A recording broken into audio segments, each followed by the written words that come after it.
Buenas tardes tengan todos ustedes, queridos televidentes, que nos acompañan en una emisión más de su programa, Arte, Cultura y Evangelización, donde llevamos hasta sus hogares una muestra de la riqueza histórico-artística cultural de nuestra Arquidiócesis de Durango, 4 veces centenaria. Nos encontramos en septiembre, el mes de la Biblia y el mes de la patria. Queremos abordar en este jueves un tema acerca de la patria, sobre todo la historia de la Iglesia Católica en el México independiente. Una vez que se consuma la independencia por don Agustín de Iturbide, el 27 de septiembre de 1821, pues queda por solucionar el papel de la Iglesia en el nuevo entorno sociopolítico, porque si bien varios ilustres sacerdotes participaron en la independencia, como Miguel Hidalgo, el padre de la patria, José María Morelos, Hermenegildo Galeana, Mariano Matamoros, entre otros, pues quedaba pendiente la relación con las autoridades de alto rango, como los obispos, como los canónigos, como aquellos que pertenecían a la corona española y ahora pues estaban en una situación de limbo, ya que no tenían por un lado el apoyo de las Cortes de España y por otro pues no tenían el respaldo de las nuevas autoridades mexicanas. Y en aquel tiempo se tenía una forma de relación entre Iglesia y Estado que se llamaba el patronato. El patronato era una dispensa o una autorización por parte de los papas que provenía del año 1493, cuando se descubre el continente americano y el Papa Alejandro VI, con la bula Intercetera, divide los descubrimientos tanto de América como de la costa africana entre 2 países, España y Portugal. Y una vez que se hace la división, el Papa encomienda el sostenimiento de la Iglesia misionera, es decir, el Papa es la autoridad moral que legitima la estancia y el dominio español en aras de que, gracias a su conquista, evangelice a las gentes del Nuevo Mundo.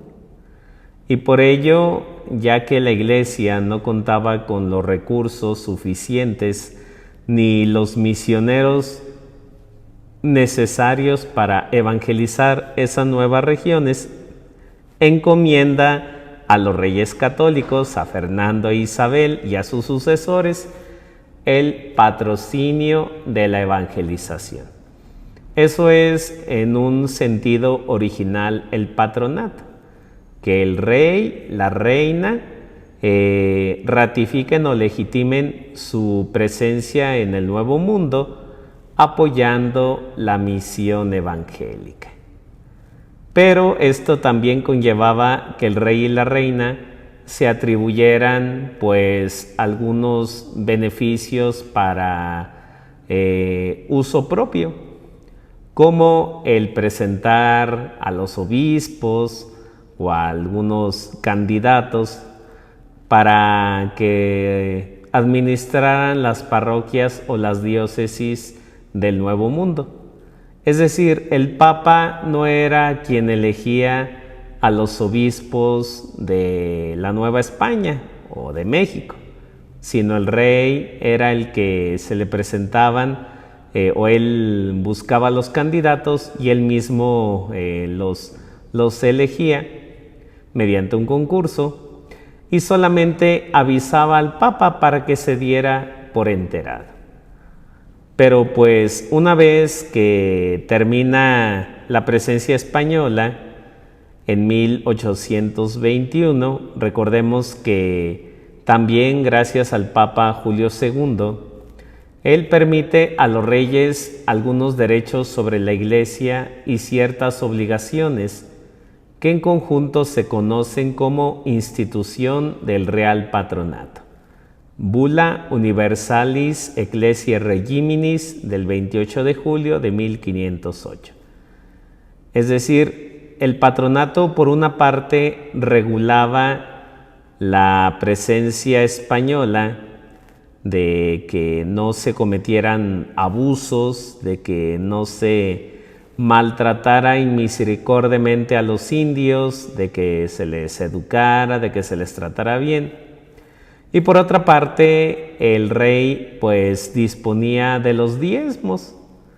Recuerden que desde los inicios la Iglesia se mantiene de la generosidad de los propios feligreses, es uno de los mandamientos, ayudar a la Iglesia en sus necesidades.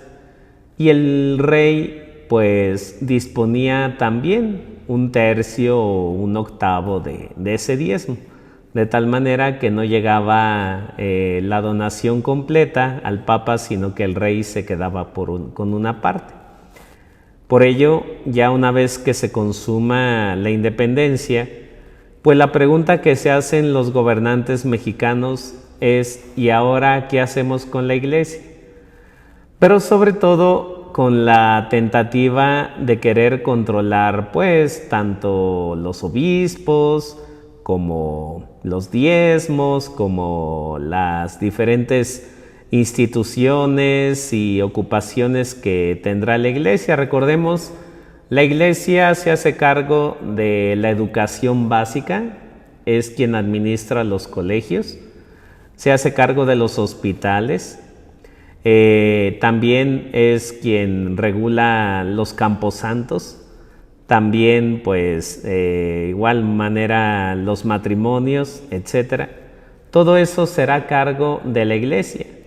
Ya años más tarde llegará Benito Juárez y las leyes de reforma y cambiará todo.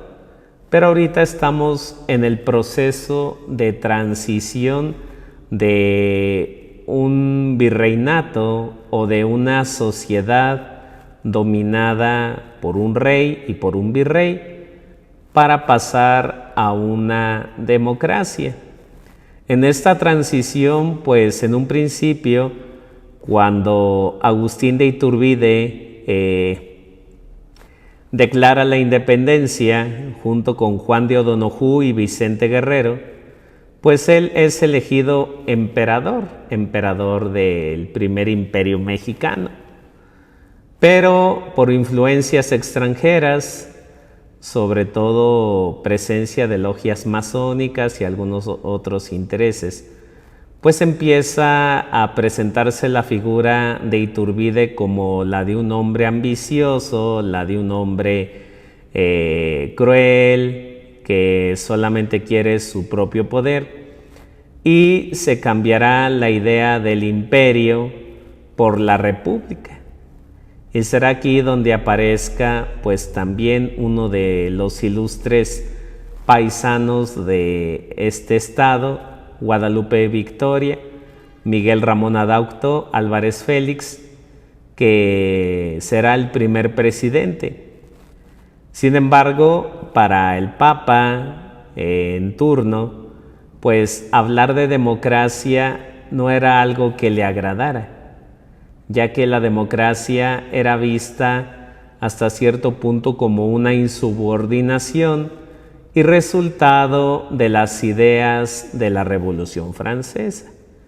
El tránsito de pasar de una nación católica como era España a una nación independiente como era México, y que además pues dijera que conserva la fe católica, pero tiene una forma de gobierno muy pues incierta para la Iglesia, que es la República, pues ponía en jaque la vida de la Iglesia o la realidad de la Iglesia de nuestra patria.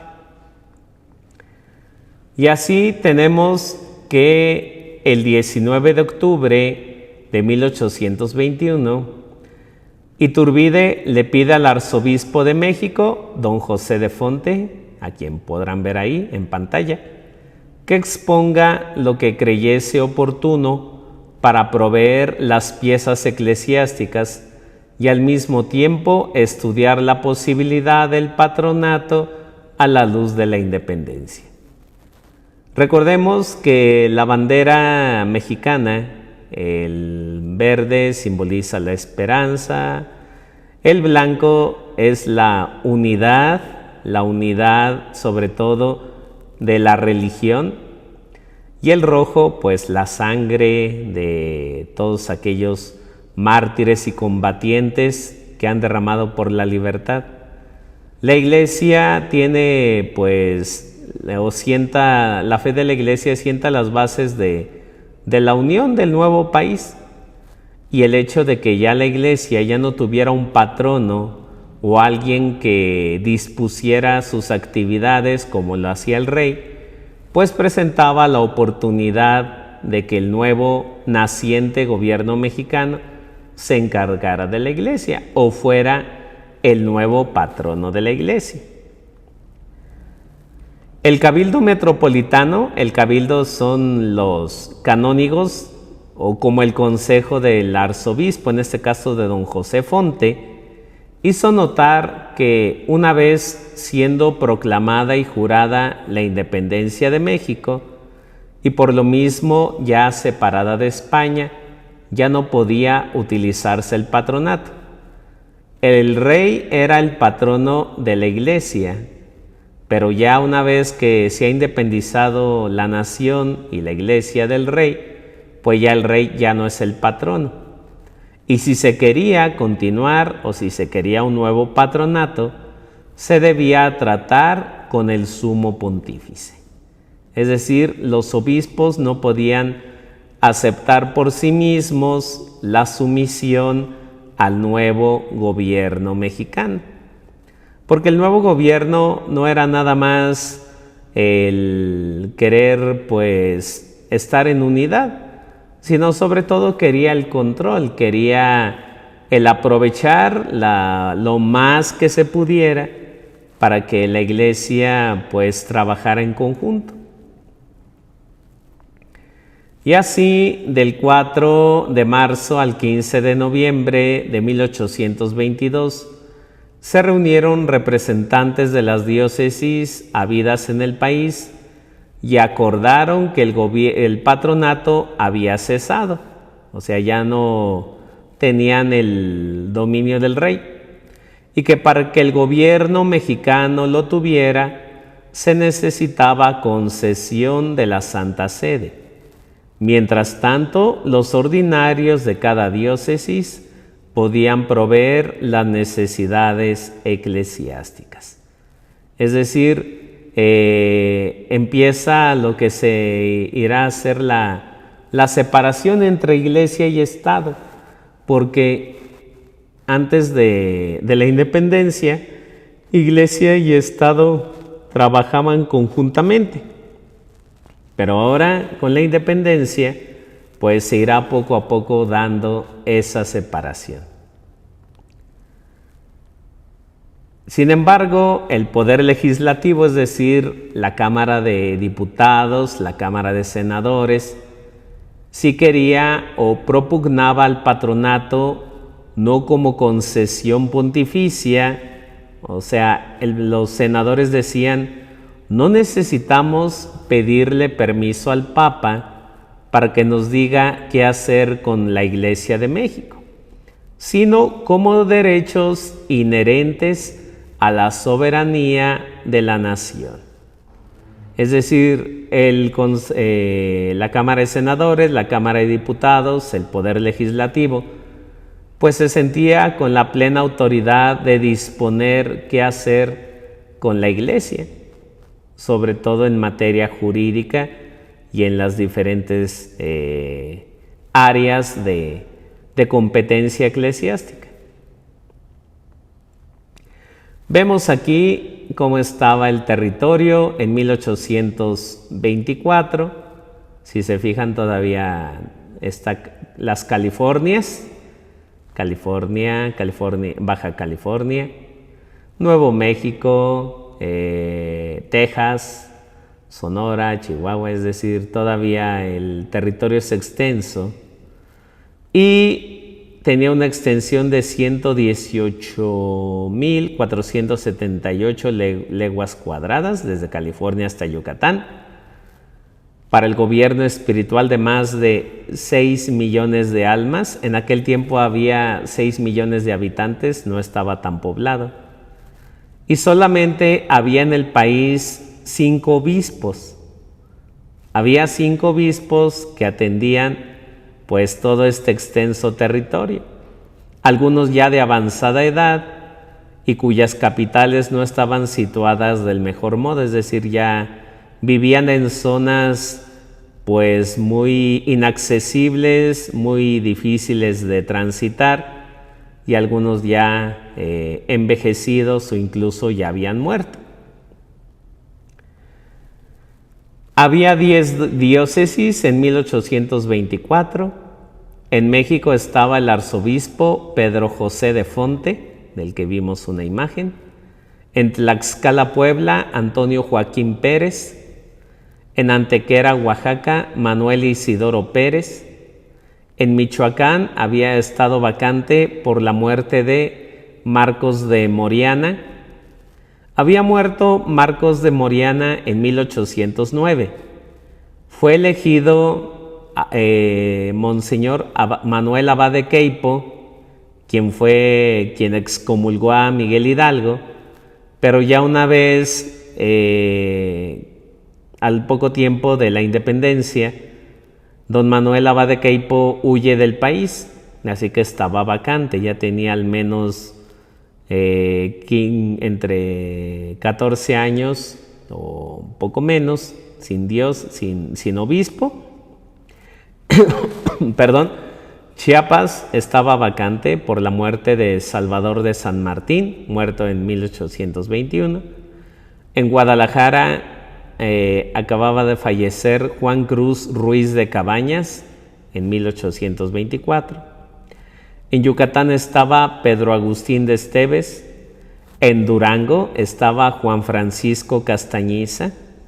Luego hablaremos a profundidad de él. En Linares o Monterrey, José Ignacio de Arancibia, y en Sonora, Fray Bernardo del Espíritu Santo. Así que, como se darán cuenta, pues activos en teoría eran 7, pero algunos de ellos ya tenían una avanzada edad, así que había cierto desamparo en cuanto a la administración eclesiástica. Se delega a don Francisco Pablo Vázquez, canónigo de Puebla, acreditado por Guadalupe Victoria, como ministro plenipotenciario que sale rumbo a Roma en 1825. ¿Qué iba a hacer don Francisco Pablo? Pues iba a negociar la concesión del patronato para que el Papa autorizara que el gobierno mexicano controlara o proveyera de las necesidades de la Iglesia mexicana. Una vez que llega a Londres, recibe de su gobierno la orden de detenerse y protestar contra la encíclica Etsi Iam Diu de su Santidad León XII, que condenaba los movimientos libertarios de América. Aquí conviene pues hacer la aclaración, tal vez si vemos en perspectiva pues actual, nos parecerá muy injusto que el Papa León XII haya condenado la independencia de los países americanos. Pero pensemos que pues es una mentalidad cristiana, y por otro pues la rebeldía era vista pues como una ofensa en el sentido de que cambiaba o tergiversaba el orden establecido. Dice el Papa en su encíclica: hemos recibido las funestas nuevas de la deplorable situación en que tanto el Estado como a la Iglesia han venido a reducir en esas regiones la cizaña de la rebelión, que ha sembrado en ellas el hombre enemigo, como que conocemos muy bien los graves perjuicios que resultan a la religión cuando desgraciadamente se altera la tranquilidad de los pueblos.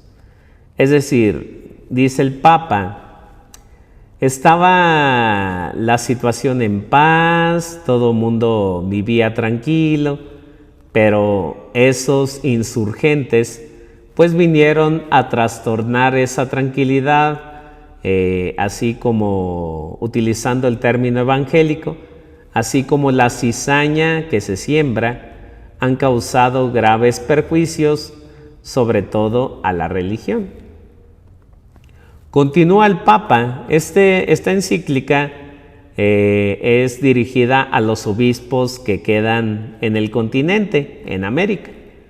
Vuestra primera obligación es procurar que se conserve ilesa la religión, cuya incolumidad es bien sabido, depende necesariamente de la tranquilidad de la patria.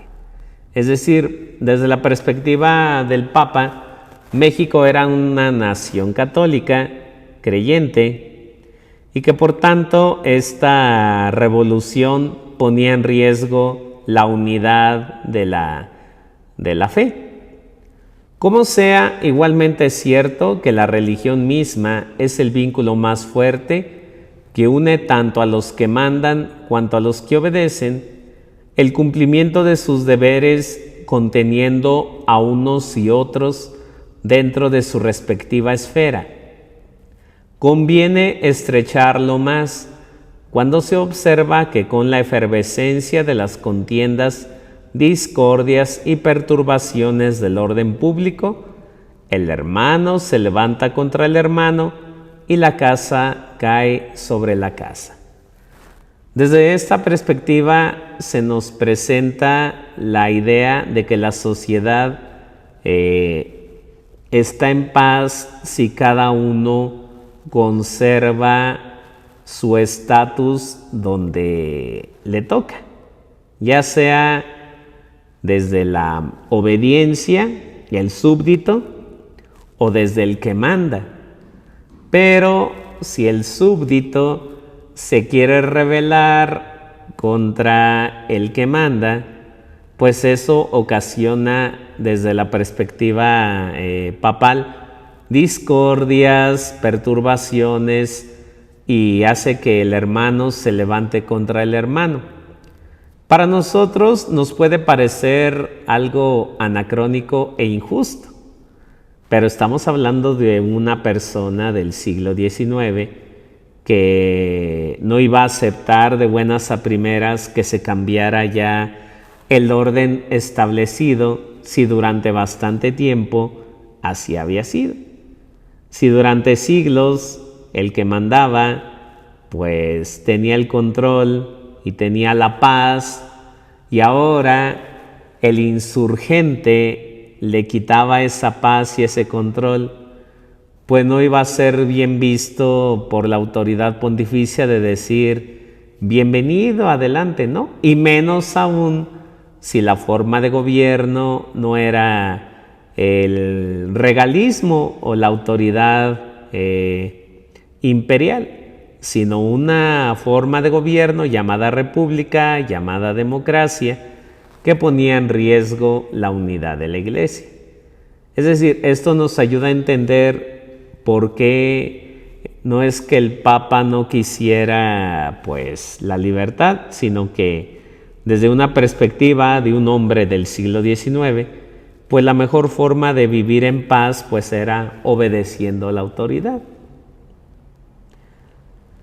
Y termina incluso alabando al antiguo rey, diciendo: si os dedicáis a esclarecer ante vuestra grey, es decir, este mensaje es dirigido a los obispos y les dice: si ustedes esclarecen o le echan porras, para entenderlo, las augustas y distinguidas cualidades que caracterizan a nuestro amado hijo Fernando, rey católico de las Españas. Recuerden, también aquí hacemos un paréntesis. Cuando don Miguel Hidalgo dio el grito de independencia, pues no dijo así todavía viva México, sino que dijo viva Fernando VII, porque Miguel Hidalgo no tanto quería lo que era ya la separación de México de España. Miguel Hidalgo lo que quería pues era que no hubiera un gobierno que le quitara sus privilegios. En este caso, en ese tiempo, cuando Miguel Hidalgo declara el grito de independencia, España estaba siendo ocupada por Napoleón Bonaparte, y por eso grita muera el mal gobierno, porque el mal gobierno para Miguel Hidalgo era pues la presencia francesa en España, y Fernando pues era visto como una autoridad por el hecho mismo de ser católico y de ser defensor de la fe. Y el Papa León XII quiere que los obispos, aún ya en un México independiente, le sigan echando porras al rey Fernando, para que la gente pues vaya poco a poco recuperando esa devoción o esa fidelidad a un rey pues del cual ya no formaban parte. Y hasta dice, cuya sublime y sólida virtud le hace anteponer al esplendor de su grandeza el lustre de la religión y de la felicidad de sus súbditos. En pocas palabras, el Papa decía, si la nación mexicana quiere ser feliz, le basta con que obedezca a su rey. Pero el gobierno mexicano, por su parte, le presenta este dictamen al Papa. Le dice, se afirma la religión católica como la religión de la República Mexicana, con exclusión de cualquier otro culto, y se reconoce al pontífice como cabeza de la Iglesia, y se le ofrecen como una oblación voluntaria la cantidad nada despreciable de 100,000 pesos. Es decir, si el Papa concedía al gobierno mexicano el patronato, pues el patronato le iba a dar 100,000 pesos al año, cada como diezmo. Recordemos que antes con los reyes de España pues también recibía una parte, y ahora el gobierno mexicano lo que quería con eso era dar también solamente una parte, y que otra parte del diezmo de las iglesias se quedara para el gobierno. La organización diocesana, la elección y confirmación de los obispos quedaban en manos del metropolitano. Al sumo pontífice se le pasaría un simple aviso, es decir, el arzobispo de México era el que iba a designar a los demás obispos, y al Papa solamente se le iba a avisar. Se excluía sistemáticamente todos los recursos a Roma, es decir, ya no iba a haber tanta cooperación ni tanta ayuda. E indirectamente se cierra la puerta a los representantes del Papa. Recientemente, ya ven que aquí en nuestro estado llegó el nuncio, Joseph Spitieri, pero si se hubiese aplicado este patronato, pues se les cerraban las puertas, es decir, ya no hubiera tenido presencia ningún nuncio, sino aquí el elegido por el gobierno mexicano sería el que presentara pues los oficios al Papa. Don Francisco Pablo, aquel pues ministro plenipotenciario que estaba en Londres, llega a Roma en 1830, 5 años después, y se encuentra con el Papa Pío VIII. Le pide que le autorice el patronato. El Papa concede obispos, pero no los concede en calidad de obispos propios, es decir, no van a ser obispos que pertenezcan a la diócesis mexicana, sino como titulares in partibus infidelium, que esta expresión latina significa en los lugares de los infieles. Por ejemplo, en Inglaterra, que ya se vivía el anglicanismo, pues había representantes de la Iglesia Católica, pero no eran nativos, sino que eran considerados como obispos titulares en países de infieles. Y pues eso no satisfizo a Monseñor Vázquez, porque él quería obispos que fueran reconocidos como tales por el Papa. Y por otra parte, el delegado español, todavía España, presionaba para que el Papa no le mandara nada a la nación mexicana.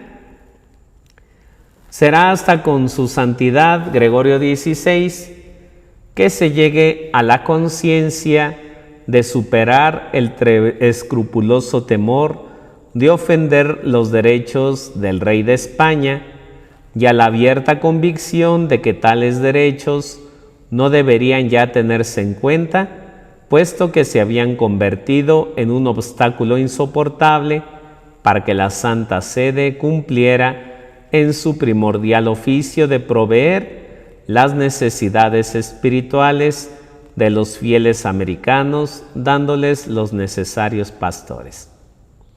Es decir, España durante siglos, al menos 300, controló la Iglesia en México. Ahora ya no le pertenecía a México, pero él quería seguir influyendo, seguir controlando la Iglesia por derecho de antigüedad. México, por su parte, quería que ese derecho se le concediera a él. Y el Papa lo que hará, pues, será buscar un término medio, ni hacerle caso a España, ni hacerle caso a México, sino atender a las necesidades de los fieles mexicanos. Es decir, mandará obispos, pero los obispos no serán controlados ni por uno ni por otro, sino ahora dependerán del Papa. Y así tenemos a los 6 obispos que manda: a Guadalajara a José Miguel Gordoa, a Chiapas a Fray Luis García Guillén, a Durango llega José Antonio López Zuviría, a Michoacán Juan Cayetano Gómez Portugal, a Linares Fray José María de Jesús Belaunzurán, a Puebla el mismísimo Francisco Pablo Vázquez. Él era canónigo cuando lo enviaron y regresó ya como obispo. Y Gregorio, en el breve Solicitudo Ecclesiarum, se desembaraza del hasta entonces principal obstáculo al declarar que las vicisitudes políticas de los estados no tienen por qué impedir a la Santa Sede el poner remedio a las necesidades espirituales de las almas, y en especial a la creación de nuevos obispos, aunque para ello tuviera que tratar con autoridades de hecho. Es decir, antiguamente, pues el Papa hasta cierto punto tenía que obtener permiso para que, pues, el gobierno permitiera la presencia de los ministros, pero ahora, de una u otra manera, hará al margen, pues, esa obligatoriedad de pedir permiso con el fin de satisfacer las necesidades, o buscará sobre todo enfocarse en las necesidades espirituales sin rendir cuentas ni a uno u otro gobernante. En síntesis, el programa de Gregorio XVI consistía en reconocer de hecho, mas no de derecho, la nueva situación que se presentaba en el escenario mundial. En su orientación política aceptaba reconocer los nuevos gobiernos, pero se cuidaba de hacerlo formalmente para no atentar contra los derechos de terceros. Para Gregorio XVI, dialogar con las autoridades no significaba confirmarlos en su dignidad ni otorgarles nuevos derechos. Es decir, él ya no iba a conceder patronatos, ya no iba a dejar que ningún gobierno administrara la vida religiosa de su nación.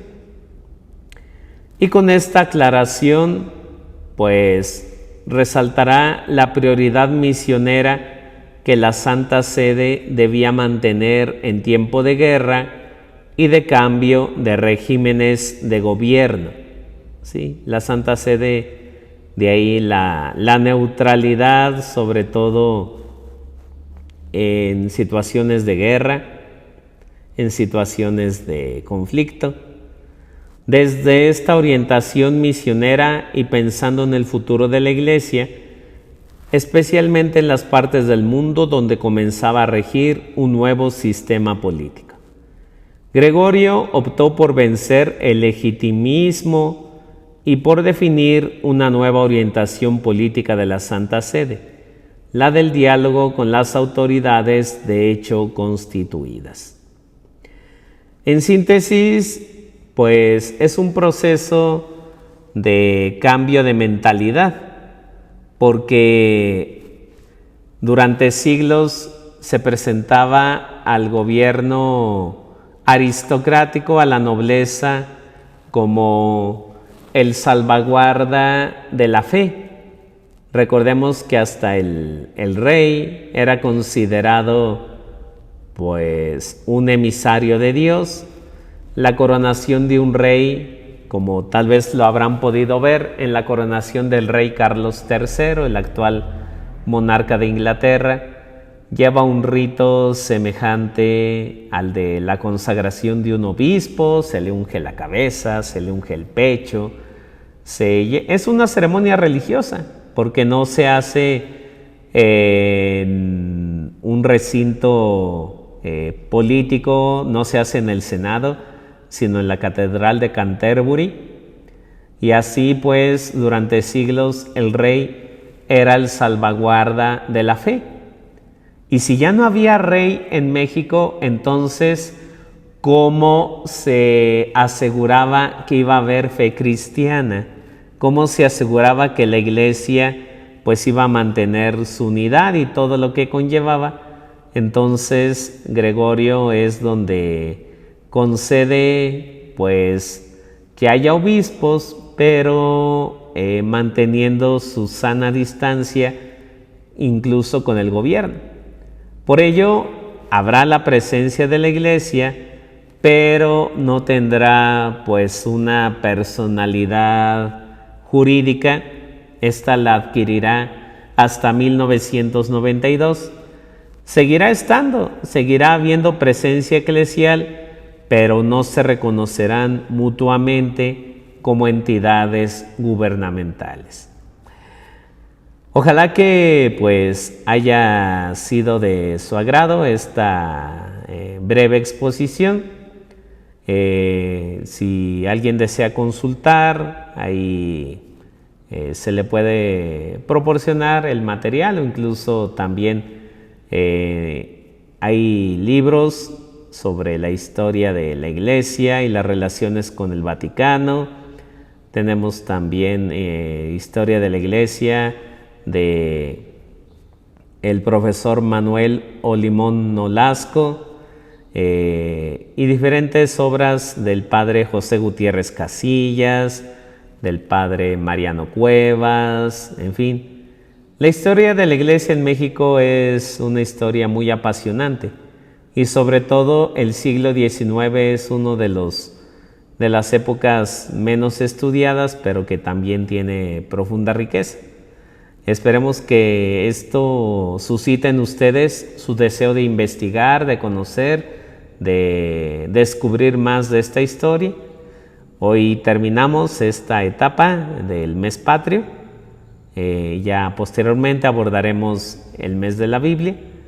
Agradecemos su atención, agradecemos también la colaboración de Cris Lira y Gaby Juárez, que han hecho posible la transmisión de este programa, y los esperamos el próximo jueves en punto de las 5 de la tarde en su programa Arte, Cultura y Evangelización. Hasta la próxima.